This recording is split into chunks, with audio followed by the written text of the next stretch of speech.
This episode is brought to you by Progressive Insurance. Do you ever think about switching insurance companies to see if you could save some cash? Progressive makes it easy to see if you could save when you bundle your home and auto policies. Try it at progressive.com. Progressive Casualty Insurance Company and Affiliates. Potential savings will vary. Not available in all states. Welcome to the No Guilt Mom podcast. I am your host, JoAnn Crone. And, a lot of moms I talk to say some version of this. My husband helps. He does chores. He's not checked out. But why am I still so exhausted with all of this stuff? And when you feel that way, it's really easy to start questioning yourself. You wonder if you're being ungrateful, if your expectations are too high, if this is just what marriage looks like. But the exhaustion you're feeling is real, and it's not because you're doing something wrong. The issue usually isn't that your partner isn't helping. It's that helping is still leaving one person in charge. And when one partner is the manager and the other is the assistant, the work might get done, but the mental weight just does not go away. And that's where burnout and resentment and disconnection really creep in. So today we're going to break this down to 3 parts. We're going to talk about what invisible work really is in a marriage and what it does to the marriage, why quote unquote helping still keeps one partner in charge and taking all the mental load, and what real responsibility sharing actually looks like. And by the end of this episode, you are going to see that it isn't about doing more. It's not about asking better or managing your partner differently. It's about a shift that changes how responsibility actually lives in a marriage. And to help us out with that, we're joined today by Jordan Carlos. Jordan is a stand-up comedian, actor, and writer based in New York. You may know him from The Nightly Show with Larry Wilmore, Black Mirror, Broad City, Nora from Queens, or Party Down. He's written for Divorce, The White House Correspondents' Dinner, and most recently wrote for and starred in Phoebe Robinson's Everything's Trash on Freeform. He also stars in the upcoming animated series Motel Transylvania, coming to Netflix, and hosts AMC Plus's Elevated Moments. He lives in Brooklyn with his wife and children, and he has his first book coming out, Chore Play, The Marriage-Saving Magic of Getting Your Head Out of Your Ass, which we're talking about today. And it's his first book. And if you have little ones listening with you, this is an episode where you should probably put those headphones in because we are talking about adult things. So let's get on with the show. Welcome to the podcast, Jordan. I'm so happy to have you here. Thank you, JoAnn. Thank you for that intro. That was amazing. I was like, wow, I guess I have done some things. This is really cool. I really appreciate this. I really do. And yes, please put those headphones on, everybody. There's some grown folk stuff that's about to happen. But we got to get into it. We got to chop it up. It's time. Got to get into it, got to be real. And it's so funny you mentioned that because here behind the scenes here on the podcast, everyone, I read the intro and the guest is just listening in. And it's kind of an awkward thing being a guest to listen to your own bio. And so many guests say that. They're like, wow, I'm pretty impressive. I've done a lot. I think you need to be reminded how impressive you are all the time. So it's like a boost up. Yes. Every morning, I need to read over my resume. You're absolutely right. You could just play this podcast intro every morning. I could give you your bio. Yeah. You could be like, okay. I felt shot out of a cannon. I was just going to say, I felt shot out of a cannon, JoAnn. Like, this is what I need, this boost every morning. And I should be pretty stable in about 5 to 10 years. 5 to 10 years of this, and I'll be good. Get square. The dopamine going. Absolutely. Give it to me. Mainline it. Yes. But Speaking of dopamine, if you need a dopamine boost, you need to go whatever. And boost, yes, whatever. Yeah. Go and get Jordan's book because in Chore Play, you really break down the invisible work, like how you saw it in your marriage. And once you see it, you can't unsee it. Can you take us through when you first realized the invisible work that was happening in your marriage? What was going on? I think it was definitely during COVID, right? It was definitely during those dark times. And just kind of noticing finally all that my wife did and getting an inventory for all that she did and all that I wasn't doing, because I was away shooting a show and I was on set and I was like, whatever, you handle it. Bleh. You like this lifestyle? You like this lifestyle? Right. So then Which I'm sure she appreciated She so much. appreciated it. They love that. They love that. They love to hear it. It's just like, I mean, they'll say they don't and they'll yell at you, but deep down inside they do. All right, Yes. oh yes. So like basically what I was noticing in all this spare time I had was that she was like a field general making the house operate. And I didn't know where anything really was. And I didn't get the schedule. I didn't understand what was happening because I had kind of slipped back into, right, this role of just kind of being there because I wasn't on set. I was just there. And I was like, man, I'm kind of redundant, I was redundant. I felt like I was almost about to get fired, and I probably should have been, but I got lucky. I got really lucky. It's an interesting insight that you came upon with that you were redundant, because I don't think a lot of people see that in their own home, that like if you're not needed in the home, it's almost like comparing to a work situation that you're about to get fired. And that's such an interesting way to put it. Oh, friend. There's there's a lot of guys out here. I know a lot of dads out here who are redundant AF. Like, It's just like, bruh. It's like when you go to like, I was very lucky. I went to Japan this summer and like they make up jobs for people. And I feel like that also happens. What do you mean they make up jobs for people? I need to know more about this one. You don't need 5 guys to make the white lines on a road, like it only requires 1 guy. You don't need it. And so somebody told me like there's a lot of like job redundancy in Japan. And I think that there is a lot of redundancy in relationships as well. Like you're not bringing anything. You might be bringing something material to a relationship, which I was doing. I was bringing money, resources, things like that to the relationship. But what was I gung-ho? Was I like in the huddle with my wife? I couldn't say that I was. I just enjoyed kind of like lived off the fat of the land a little bit and kind of kicked back and thought I was getting like ROI on all the money that I was bringing into the home. And what that does is, what that's really good at doing, JoAnn, what that's really good at doing is building resentment.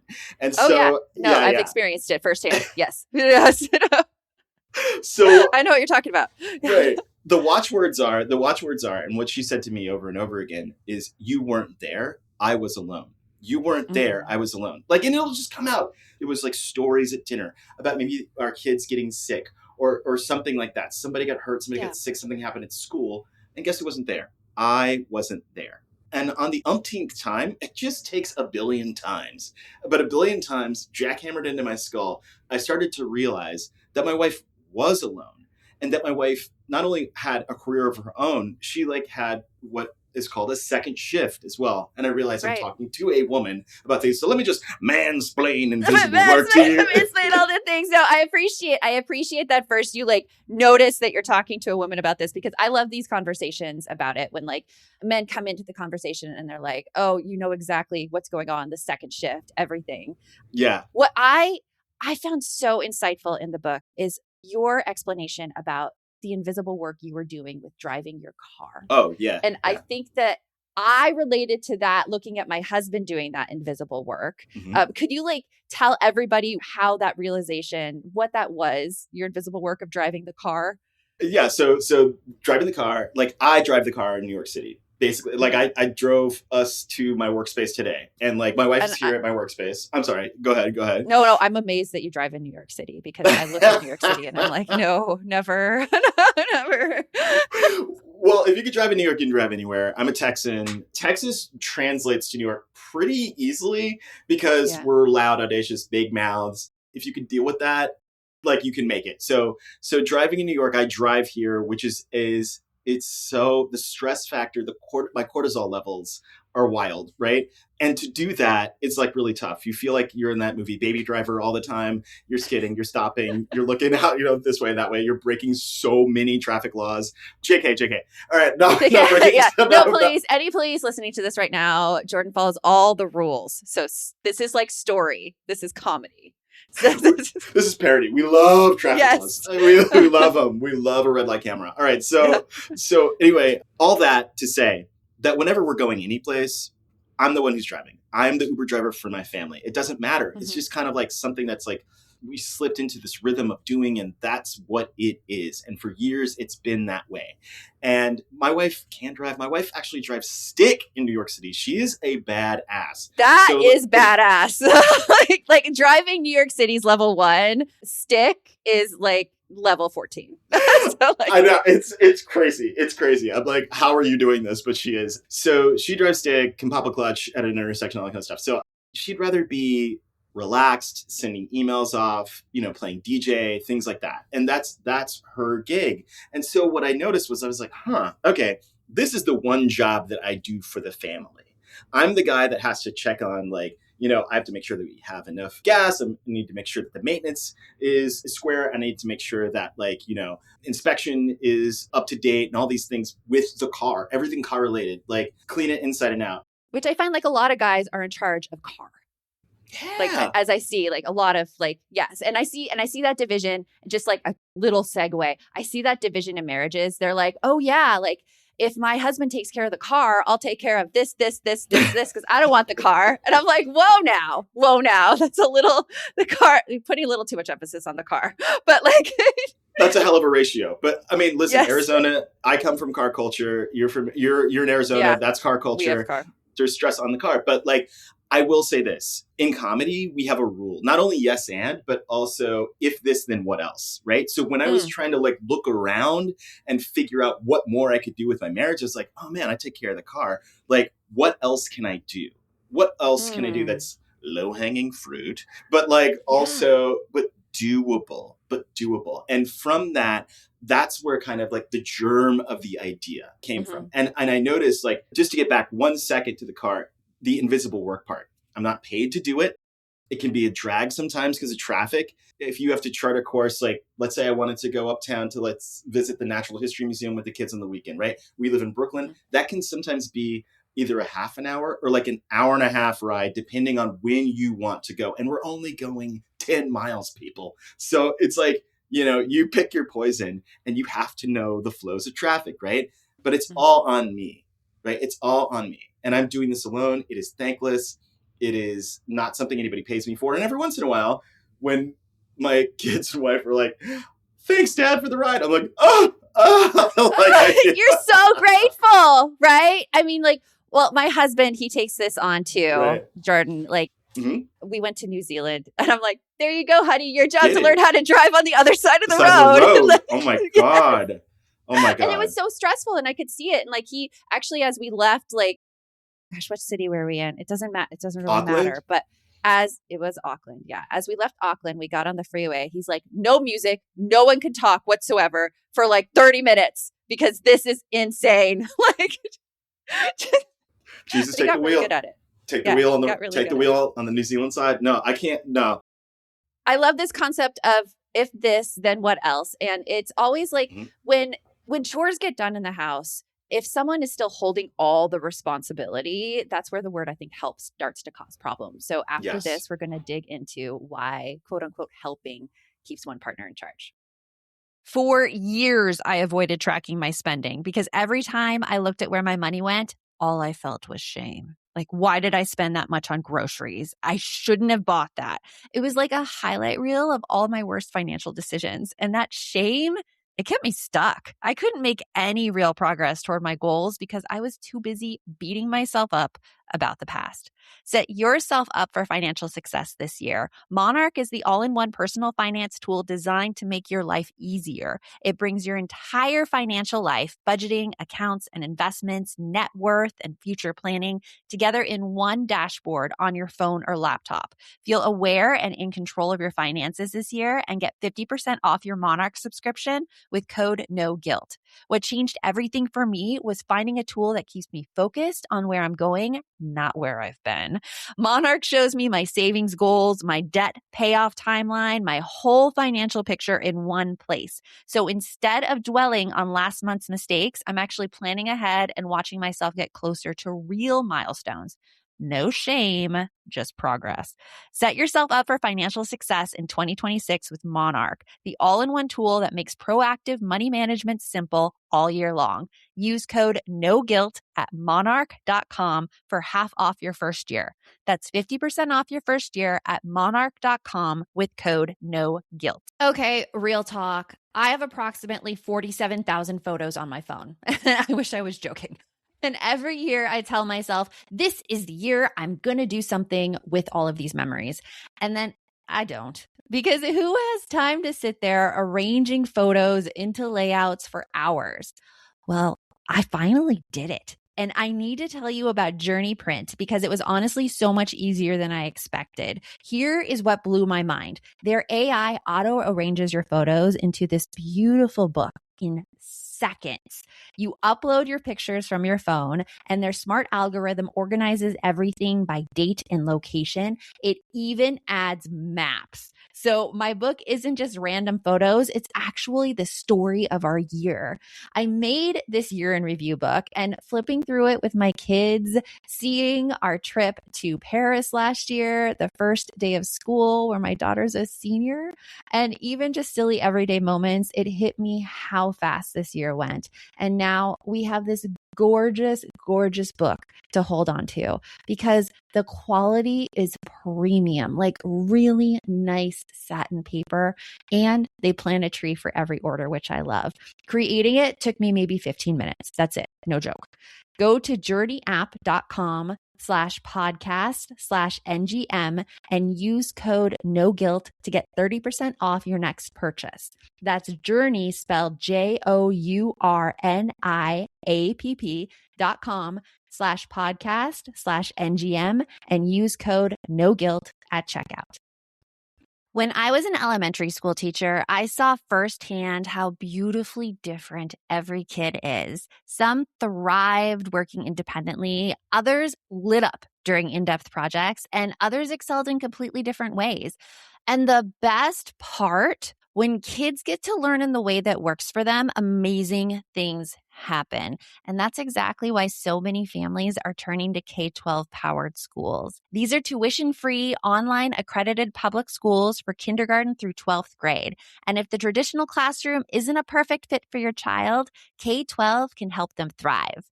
K-12 knows that every student learns differently, whether your child needs more flexibility or an education that's more personalized. K-12 will give them the support they need. Students learn at their own pace with curriculum tailored to meet their goals, needs, and interests, all taught by state-certified teachers who are trained in online education with hands-on, innovative technology that makes learning interactive. K-12 has more than 25 years experience helping students gain the skills they truly need to thrive in the future, and it could be perfect for your child too. Join the more than 3 million families who have been served by K-12 and empower your student to reach their full potential now. You can make the switch at any time. Go to k12.com/NGM today to learn more. That's the letter K, the number 12.com/NGM. K12.com/NGM. Jordan, this is where so many moms feel stuck. Like their partner's help, he's willing, he's not refusing, and yet they still feel like the household manager. So like when you first started investigating this concept, if this, then what else? How did that lead to you taking more responsibility? What did that look like? Well, I think, when I noticed if I did small things around the house without being asked, like that kind of lowered the temperature in the house a lot. I took it off her plate. And I have to say, like, I am basically a human cockapoo. Like, if you ask me to do anything, I'll do it. I'm a total pleaser. It's a problem. But like, it was that my wife had to ask. And this is why it's critical. The first 10 years of a marriage, listen, she'll ask you to do the stuff. You'll do the thing. It's good, great. It's good, mwah, mwah. But like, it's beautiful. But that second 10 years in my unscientific, whatever analysis, I've noticed that she will get tired of asking you to do these things. She's like, why haven't you learned this yet? Why am I reminding you? It's like when I have to walk my children to bed every night. I'm like, Listen, Walk your children it's back. 9. Yeah. You're brushing your teeth. You take her the shower. You give her the hug and the kiss and you go to bed. Why are we doing this again? Yeah. And I feel that that's the same thing going on in my marriage when it comes to the division of labor, right? Mm-hmm. Like she knows to do these things. Why don't I know to do them without being asked to do them? And that's what it was. That was the turnkey for me. That was the moment. I was like, crap, if I can do this without being asked, if I can do this on autopilot, son, and it's like, it's also listening to the moms. Like in the moms group during and after COVID, they created this habit of like having a little frosé on Fridays. And then sounds lovely. It's lovely. It's lovely. We're out here in box wine country. And so box wine country. Brooklyn's box wine country. New slogan for the city. Yes. Let's go. Box wine country. So we're in box wine country and the husbands are in the, we're in the kitchen and kind of staring at each other and trying to make small talk. And you can hear the wives in the living room and they're always like, if he would only do this, if he would just do that. Oh, yeah. And I was like, oh, what are these onlys and justs? What are these? I can tune into conversations behind you. So it was pick up around the house, do the dishes every once in a while, just change the loads from the washer to the dryer. That's all she's asking. And I was like, oh, okay, I can do crumbs. So I was like, I just tried for a week to do these kind of to pick up these crumbs, honestly, to catch what she couldn't. And I don't know about you, but listen, my wife is a modern woman. She graduated from Smith, magna cum laude. She's a PhD.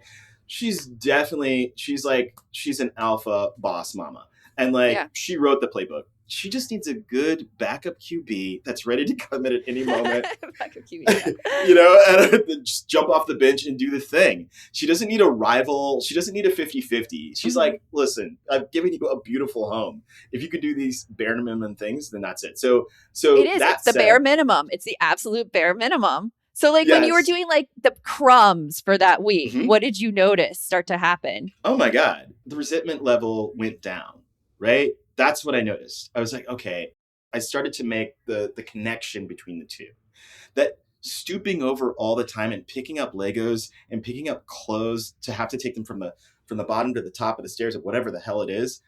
I heard those sighs and I heard the clanging of the pots, the banging and the clanging of the pots that dissipated as I took maybe 10 minutes out of my day to unload the dishwasher, whatever it is. I would say to whatever AI, because I don't want to set off any AIs. I'd be like, hey, play whatever, play some yacht rock while I unload the dishes. And then 2-3 songs later, it was over. Right. Yeah. What I learned the big boo-boo was you got to give yourself an attaboy. You can't ask for the validation. Yeah. No, get good insight. Yeah. Even though I'm gosh, I am a validating person to my core. I will be like, hey, look at this dinner, guys. And they'll be like, my kids are trained. They're always trained. They're like, thank you for dinner, Mom. Thank you for making dinner. I'm like, you're welcome.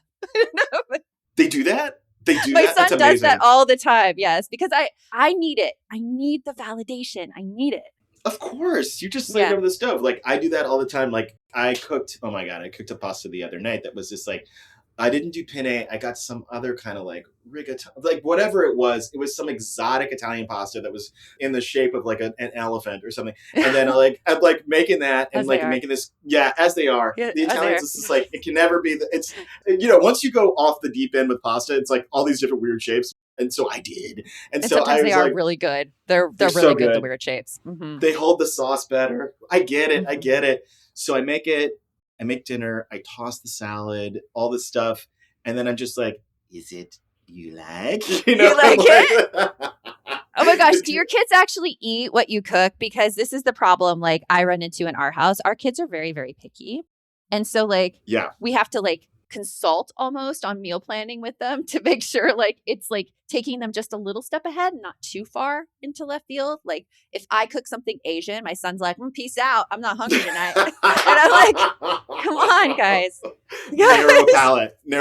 My son is a red sauce, garlic knot kind of guy. He's a Brooklyn guy. He definitely his flavor palette is that of like a 59-year-old ready to retire New York fireman. And so like, Wow. he's like, Ma, are we going to have chicken tonight or what? Ma, are we having, what are we going to have?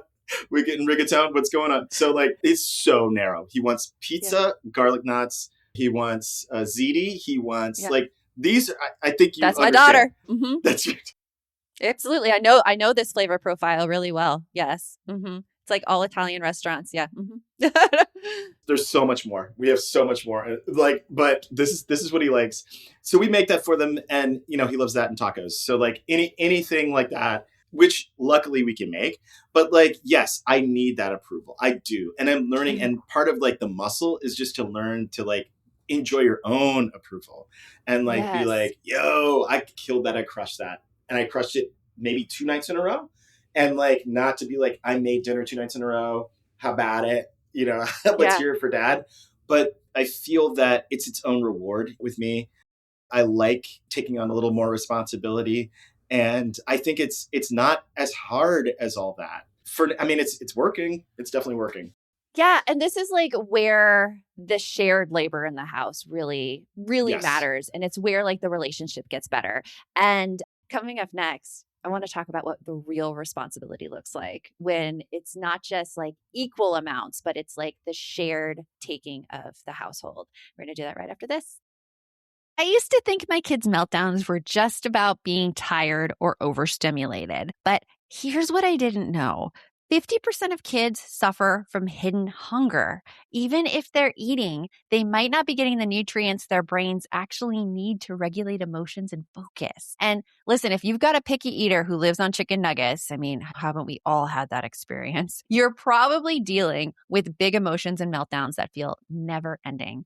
That's why I'm obsessed with First Day Daily multivitamins. They're designed specifically to fill those nutrient gaps, and they work for the whole family. I take the women's multivitamin, and honestly, they're so tasty, which really, really matters to me because if a vitamin doesn't taste good, I forget to take it. But First Day, I actually look forward to it. What I also love is how transparent they are. No added sugar, no artificial dyes or crushed bones. Yes, that's a thing.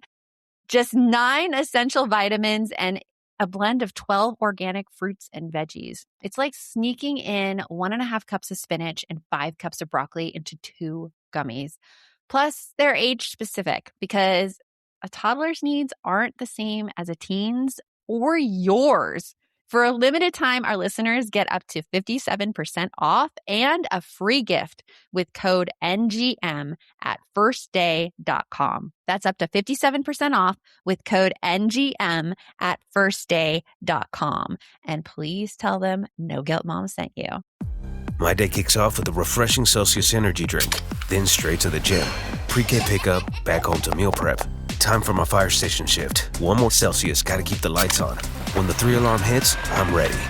Celsius. Live, fit, go. Grab a cold, refreshing Celsius at your local retailer or locate now at Celsius.com.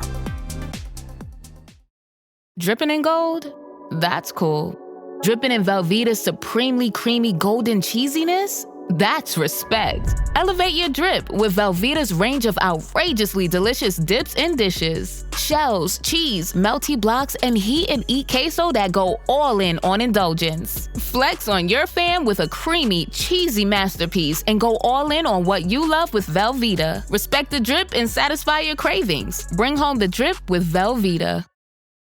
So this is the part that people usually tend to fear about having these hard conversations to start having the shared responsibility in the house. And in chore play, I love how you break it down into like video game levels. So like, what does responsibility sharing look like in everyday family life? Well, in my house, I'm going to just say this. I love the phrase, what's equal isn't always fair. And what's fair is not always equal. Right? I use that as a teacher all the time. Yes. It's a really good one for elementary students. Yes. Well, yeah, I am a man child. So like, that's I need that. Right. I feel like for me, what I've discovered in the gender division of labor is that for me, it's a vibe. It's a vibe. It's an understanding and an awareness of what needs to be tackled in a given day, week, hour, moment that can just help my person out and help me out as well. As we navigate and cosplay at adulthood, like me and my wife we're like, what are we doing, baby? We're out here, right? So that sharing for me is tackling things that I don't mind doing.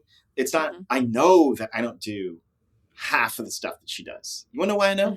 Because she went to Paris last week because she got her PhD and she was like celebrating it. Oh, that's amazing. Congrats to her. Yeah.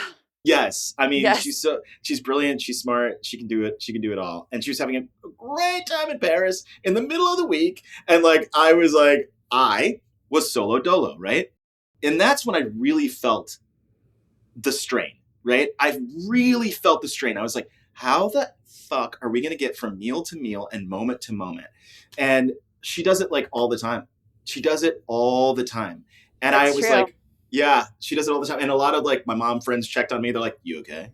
You gonna make it? Did you make it? It's so funny because so in the book, you talk about this idea of a greedy career. And like, I would have to say like my husband definitely has a greedy career where it's not like he's greedy, but his career takes a lot of time that is not really that flexible. And I was telling him because sometimes I get really mad that they're late and doesn't tell me about it. And then I'm like doing everything at home. And this is a conversation that we had where I was like, you know what? I don't think your career would be possible if you didn't have me. And he's like, you're right. Like, you're absolutely right. It wouldn't be possible. I could never have a family. I could never do all the things that you do. Yes. You're absolutely right. Yes. Go ahead. I'm sorry. No. I mean, like, it's impossible to have a greedy career and have a family life. Yes. And it's just, so shared responsibility is greedy careers, right? Greedy careers aren't that you are greedy. Like my father had a greedy career. My father was, he's a doctor that took up a lot of times. He was like, delivering children late at night, God knows when, right? So that just eats up time. And mine, and I, you become your parents. I chose a profession that did the exact same thing because I was used to that kind of dynamic. And I saw the strain that it put on my mother. Right. And so understanding that was key for me. I was like, okay, I'm going to course correct here. I'm going to see what I can do because there are 24 hours in the day, but I know I can do better. Right. So like when I started with the small stuff, like making my wife coffee, which just then created like a V pattern for me, which was like, all right, I can do that much. What more can I do other than making her coffee every morning? Right. Which I talk about in the book. I need to get my time back, right? So I was like, the only time that I can is like really super early. I'm not a morning person, but I'm going to do it, right? So I started waking up at like 5 a.m. My friend gave me this book about the 5 a.m. club, and I held fast to that. Now, getting that time in the morning made me understand that when I was done with my workday, I could also do more because I'd gotten what I wanted done in the morning. Right. I'd taken time for myself and done the thing that I wanted to do. For me, that's working out. So I got to do that. And then like, by the way, at least in my house, you got to be in shape if you're going to be schlepping all this stuff around and doing this stuff, carrying laundry, dishes, boxes, baby. My wife asked me to do so much stuff. So it's like, you got to be kipping. Your hips got to be strong. You got to be strong. Your ab flexors, all this stuff. I feel like now the attitude is the last thing. It's the last thing because my body is there, right? It's the brain that I fight. Because of that, I was able to create, like, when I got myself in shape, I was able to create a balance wherein I was not only like ready physically, but I was there, most of the time I'm there mentally and like my attitude is there too. To just get whatever needs to be done. And sometimes being asked and sometimes not being asked, and like especially not being asked. And just like to touch on what you said right there, that you feel alone sometimes. I will be like, all right, when I get home from the gym, boom, it's about, I do that at 5, get the gym 6 to like, I get home at 7:30. Now the kids have to be like out the door at 8 to get to school at 8:30. Their breakfast needs to be made. Their lunch needs to be made. That's me. My wife, all she has to do is stir them and get them up, which is good luck. But like, that's a hard job. That's a hard job. In the morning, That's your job. I love it. Right. So like doing those things for her, I didn't do that before. right? Yeah. I would just drive them. So that's what I do. And then beyond that, in the 9 a.m. hour, whether it's walking the dog, feeding the dog, like making sure the dog has enough food, whatever it is, doing that. And then also just doing the like dishes, dishwashing, whatever. I'm in my office at 10:30 because I choose to be there at 10:30. I realize not everybody has that luxury, but like Right. finding those moments where you're not on your duff or doom scrolling, and finding the moments where you can eke out a little of this, a little of that, and being a steward to your own home, I think is like so important. It is so important. It's like an adulthood measure. Like you're acting like an adult when you describe that to me. There's no excuses. There's like, the times that everything needs to be done. You don't have somebody telling it to you. Yeah. Yeah. I have kind of a tricky question for you, actually, Please. because like you described you noticing everything that was going on and you being just like around guys in the guy world. Like, and a mom listening out there right now whose husband isn't noticing it, the amount that you did. Like, what do you think like she can do as kind of a first step to kind of push him a little bit in that direction? Just knowing guys. Go out. Go out. Leave. This is what I tell people. I say them to leave. Yes. And don't leave him. Make the lists. Don't make a list. Well, yeah. Just leave the house. Don't make the list. Don't prep the meals. Don't do anything. Just go. Yeah. I mean, there's a few things I have going for me, which is one is I'm a comic. So I'm noticing things like all the time. I'm looking at the jacks behind you, like, which is really cool. This kind of golden jacks. And like you have like comics can't turn that off. So there's that. And then like one summer I was in Maine and the guy that was like my neighbor, my summer neighbor, he's a colonel, and he was a colonel and a quartermaster. And I think that men have a hard time understanding that they can be masculine, but also like supply and support. And like, and I think that like, he told me his stories of like being in Fallujah, being in Iraq, in Afghanistan, and supplying his men. And then saying like, he's like, listen, Napoleon said an army marches on its stomach. And I was like, oh, okay. So like, he was like, I was like, okay, so you can be, my insecurities. I'm like, so you can be masculine and also go grocery shopping and like do these things. Absolutely. And go with your wife to the store and get them, or go solo or do all these things. And that's what I needed. Right. But I would say that like, I said all that. And what I'm trying to say is that you can either say like, ladies, you could tell your husbands to be quartermasters, right? Which I think is like a really cool thing, because I feel like I'm a quartermaster. I've got like, there's so much TP, PT, olive oil in this house now. Like I'm not a doomsday prepper, but like, we got what we need. Right. Yes. And I love that tranquility of having the abundance that we need. Like it settles so many arguments and things like that I love that. So it's like, I think reframing the care and consideration you have about stocks and supplies in your home is level critical. And then to the ladies, go out with your friends, have fun, enjoy yourself, have a ladies' night, whatever you want to do, or have a solo date. Do whatever you need to do. You don't need Carol, Diane, whoever, Renee. You can go alone and have a margarita on your own, whatever it is. Enjoy yourself. Okay. Right. Couldn't agree more. Treat yourself. Yes. From Parks and Rec. Treat yourself. Treat yourself. Yeah. I believe in it. I mean, wife's going to do that this evening. Right. And she deserves it. She deserves it. Or who cares? Like she can have it. And she knows that I've got her back. Right. Yeah. And I think that's essential. Like this week I had like 2 evening things. One, I went to happy hour with a friend, and one I did like a networking thing. And I just tell my husband, I'm like, I'm not going to be home Wednesday or Thursday. He's like, okay, cool. I got it. I'm like, yeah. And that's how it should be. That's how it should be. Let them learn, because I don't sound like Mel Robbins over here, but like, I feel like what you should do is, a lot of women I have found in my experience will go on vacation, go out to dinner with the ladies. And then they get a lot of texts from the husbands asking them like, where's this and that in the house? It's true. And it's like, don't answer that.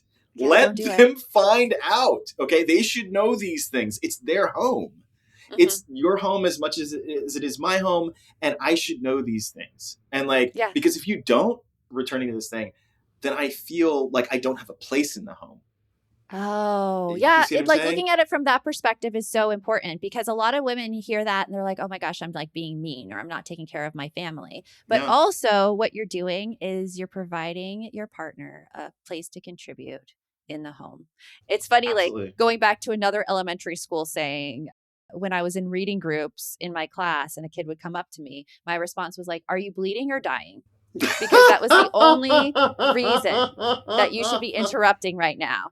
Like, but it's the same with the text. Is someone bleeding or dying? And bleeding profusely. We need bleeding profusely, not just a little flesh wound. Are you bleeding apace? Are you arterial or not? Like, let me know. You need a transfusion. Yeah, that's the line. That's the line. Blink once. Yeah. Yeah. They can handle it. You just need to like quiet the voices because most men, and I found this to be true, is like, we have to emotionally move out of our mother's house. We have to stop wanting to be mothered. No one's going to love you like your mom. Yeah. And like the mothering that we are looking for, we need to stop that. And if you're you should mother yourself. Got to mother yourself. Yeah. Got to take care of yourself. Yeah. Absolutely. Absolutely. I'll say one other little thing, which is I feel like what really helped me was because I'm the middle child and I'm not a selfish person. So it actually helped me to be selfish. My journey of being more selfish was like incredible. If there's any fellas listening or ladies who make your fellas listen to this, I'd say like, just clean up your side of the room. I never did that before. You know, believe me, it's something. Yes.